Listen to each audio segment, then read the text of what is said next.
इस वीडियो के अंदर गाइस हम लोग बात करने वाले हैं best Nifty 50 index mutual funds के बारे में। जी हाँ, तो मार्केट में ऐसे कौन से म्यूचुअल फंड है जिनका ट्रैकिंग एरर सबसे कम है, जिनका एक्सपेंस रेशियो सबसे कम है और अच्छे खासे आपको यहाँ पे रिटर्न जो है प्रोवाइड करता है, जिसके अंदर आप लम सम या फिर एसआईपी वगैरह कर सकते हो।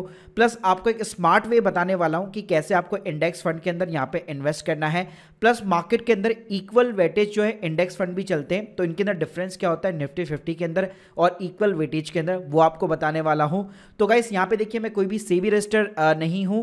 आपको ये जो वीडियो है केवल मैं एक इन्फॉर्मेशन और एजुकेशन पर्पस के लिए क्रिएट कर रहा हूं, बाकी इन्वेस्टमेंट करना आपकी चॉइस है। पहले गाइस बात करते हैं कि निफ्टी 50 इंडेक्स फंड आखिर होता है क्या है। तो इंडिया के अंदर मेजरली दो इंडाइसेस चलते हैं। एक होता है आपका निफ्टी 50 जो कि कंपोजिट होता है इंडिया की टॉप 50 कंपनीज का बाय द मार्केट कैप, और इसको हैंडल करता है हमारा नेशनल स्टॉक एक्सचेंज।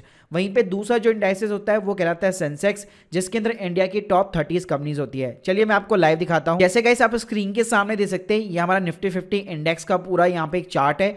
तो इसके अंदर अगर आप कंपोजिट देखेंगे तो यहाँ पे आपको जो है इंडिया की टॉप 50 कंपनीज मिलने वाली है बाय द मार्केट कैप, और हर कंपनी का स्पेशली एक वेटेज साइज होता है। कुछ कंपनी का यहाँ पे आपको ज्यादा मिलेगा, कुछ कंपनीज का यहाँ पे आपको कम मिलेगा। तो इसके अकॉर्डिंग यहाँ पे निफ्टी 50 में आपको 50 कंपनियां मिलने वाली है। अब गाइस बात करते हैं कि यहाँ पे पर्टिकुलर कंपनी के अंदर इन्वेस्ट करने की जगह आपको एक निफ्टी 50 इंडेक्स फंड में क्यों इन्वेस्ट करना चाहिए। पहली चीज, अगर आप कोई भी लार्ज कैप का एक्टिव म्यूचुअल फंड लेते हैं जो कि ब्लू चिप फंड्स भी कहलाते हैं, तो हमेशा ये देखा गया है there is a maximum chances कि वो इंडेक्स फंड को भी यहाँ पे बीट नहीं कर पाते हैं। तो एक गलत म्यूचुअल फंड्स को पकड़ने की जगह जो कि एक एक्टिव म्यूचुअल फंड हो सकता है, उसकी बिहाफ पे आप एक पैसिव इन्वेस्टिंग म्यूचुअल फंड जो कि हमारा निफ्टी 50 इंडेक्स होता है, उसको आप लॉन्ग टर्म पर्पस के लिए यहाँ पे सेलेक्ट कर सकते हैं। यहाँ पे गाइस अगर मैं एग्जांपल देना चाहूँ, जैसे कि एक्सिस ब्लू चिप यहाँ पे फंड है, ये एक लार्ज कैप जो है यहाँ पे बेसिकली म्यूचुअल फंड है, एक्टिव म्यूचुअल फंड है। काफी साल पुराना ये फंड है और पहले काफी ज्यादा पॉपुलर था। अब इसका आप एक साल का रिटर्न देखोगे सिर्फ 2.91% का रिटर्न है, जबकि हमारा केवल इंडेक्स फंड ही जो है मोर देन 7% का रिटर्न ऑलरेडी दे चुका है।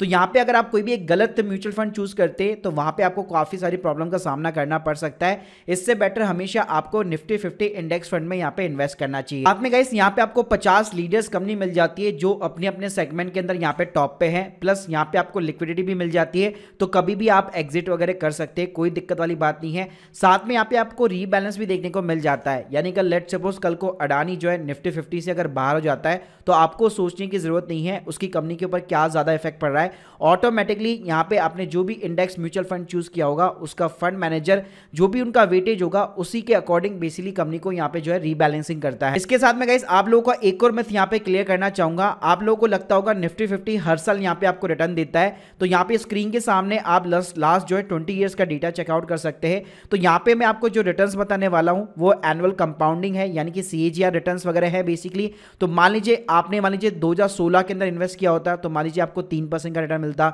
2017 के अंदर 28% का CAGR था। और जरूरी नहीं है कि हमेशा पॉजिटिव हो, स्क्रीन के सामने आप देख सकते हैं जैसे कि 2015 के अंदर ये -4% का भी गया हुआ है। इसके अलावा अगर आप पीछे जाके देखेंगे तो 2011 के अंदर ये -24% से भी गिरा था, और 2008 के अंदर जब मार्केट क्रैश हुआ था तो ऑलमोस्ट ये 50% गिरा था। लेकिन गाइस एक बात पक्की है कि ये कभी भी जीरो नहीं हो सकता गिरने के बाद में भी। तो अगर आप लॉन्ग टर्म पर्पस के लिए यहाँ पे इन्वेस्ट करने वाले हैं तो डेफिनेटली हमेशा आपको पॉजिटिव ही रिटर्न्स देखने को मिलने वाले हैं। गाइस अब बात करते हैं कि आपको इंडेक्स म्यूचुअल फंड को यहाँ पे सेलेक्ट कैसे करना है। तो आपको 3 चीजों का ख्याल रखना है। अच्छी AMC कंपनी हो, AUM साइज अच्छा खासा हो, एक्सपेंस रेशियो यहाँ पे लो से लो हो, प्लस ट्रैकिंग एरर भी यहाँ पे कम होना चाहिए। ट्रैकिंग एरर का सिंपल सा मतलब ये होता है, अगर आज निफ्टी 50 1% से बढ़ा है तो आपका जो म्यूचुअल फंड है इंडेक्स का वो भी उसी रेशियो के अकॉर्डिंग यहाँ पे बढ़ना चाहिए। तो गाइस हम लोगों ने काफी सारे यहाँ पे निफ्टी 50 फंड को एनालिसिस किया और हम लोगों ने अपने टॉप 3 फंड्स को यहाँ पे सेलेक्ट किया है। तो गाइस फर्स्ट पे यहाँ पे सिंपली मैं रखना चाहूंगा UTI के निफ्टी 50 इंडेक्स फंड को, जिसका फंड साइज सबसे ज्यादा है, सबसे ज्यादा लोगों ने इसके अंदर निवेश कर रखा है, 12,000 करोड़ से भी ज्यादा इसमें पैसा इन्वेस्टेड है। एक्सपेंस रेशियो की बात करो तो 0.21% का है, जबकि कैटेगरी एवरेज 0.25% का है। प्लस क्रिजल ने इसको 4 स्टार की यहाँ पे रेटिंग दे रखी है। अगर पिछले मैं 5 साल के CAGR की बात करूं यहाँ पे तो 14% का आपको CAGR देखने को मिल जाता है, और पिछले 10 सालों के अंदर 12% से भी ज्यादा का आपको CAGR देखने को मिल जाएगा। सेकंड नंबर पे इसमें रखूंगा HDFC का इंडेक्स फंड निफ्टी 50 प्लान, जो कि फंड साइज जो है 9,000 करोड़ से भी ज्यादा का है। इस पे सेकंड नंबर पे सबसे ज्यादा इंडिया ने पैसा लगा रखा है।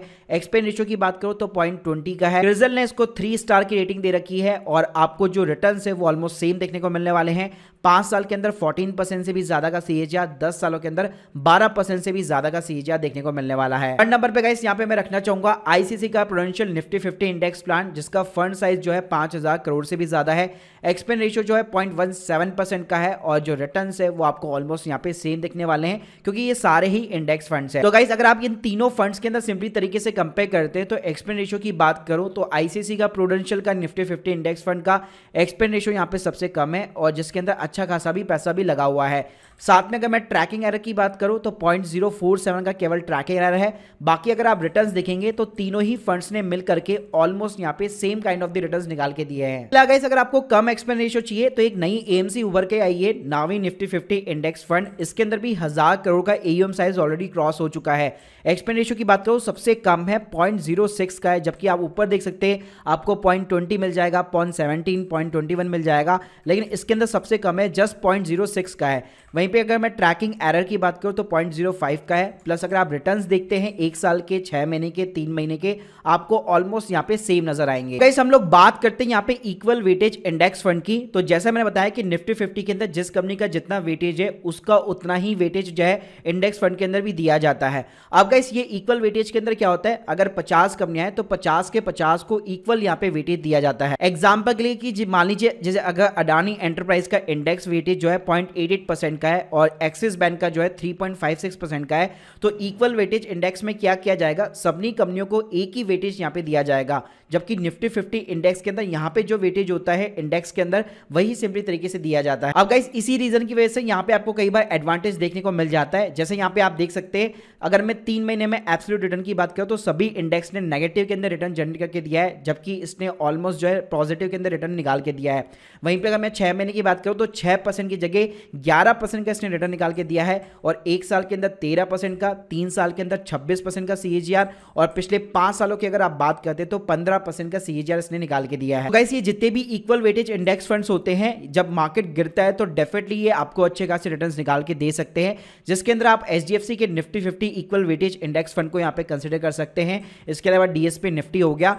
लेकिन इन सभी फंड्स के अंदर एक डिसएडवांटेज ये होता है, अगर मैं कंपेयर करना चाहूँ निफ्टी 50 के साथ में, इनका गाइस सिंपली तरीके से जो एक्सपेंस रेशियो होता है वो काफी ज्यादा होता है। जैसे आप स्क्रीन के सामने दे सकते हैं यहाँ पे आपको ऑलमोस्ट 0.50% का एक्सपेंस रेशियो देखने को मिल जाता है, जबकि हमें निफ्टी 50 के अंदर 0.10, 0.20 के समथिंग एक्सपेंस रेशियो देखने को मिलता है। इस बात करते हैं कि आपको अपने इंडेक्स के रिटर्न्स को यहाँ पे इंक्रीज कैसे करना है, तो देखिए नॉर्मली यहाँ पे 2 स्ट्रैटेजी रहती है जो कि मैं पर्सनली भी अडॉप्ट करता हूँ। एक तो आप मंथली बेसिस पे सिंपली SIP कर सकते हैं, प्लस इसके अलावा जब भी मार्केट जो है बहुत बुरे तरीके से क्रैश होता है तब आप एक लार्ज सम जो है इन्वेस्ट कर सकते हैं। अब आपको पता कैसे लगेगा कि मार्केट कब क्रैश होने वाला है या फिर कब हुआ, क्योंकि हमें न्यूज जो है काफी देर बाद में मिलती है। तो यार इसके लिए मैं पर्सनली यहाँ पे यूज में लेता हूँ investing.com के एक वेबसाइट है, यहाँ पे आपको सिंपली साइन अप करना है।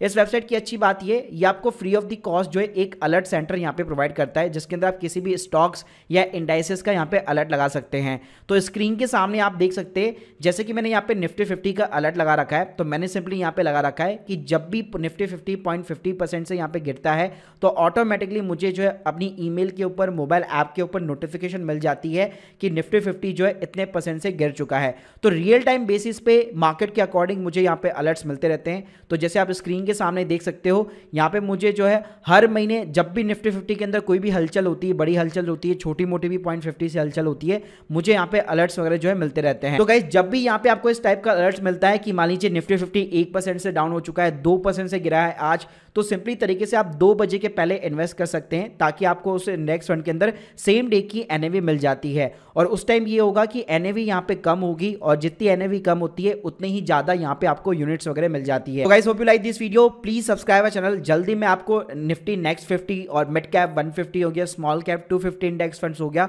उसके ऊपर भी हम लोग डिटेल के अंदर चर्चा करने वाले हैं। तो प्लीज चैनल को यहाँ पे सब्सक्राइब जरूर कर लीजिएगा। Thank you guys, thank you very much.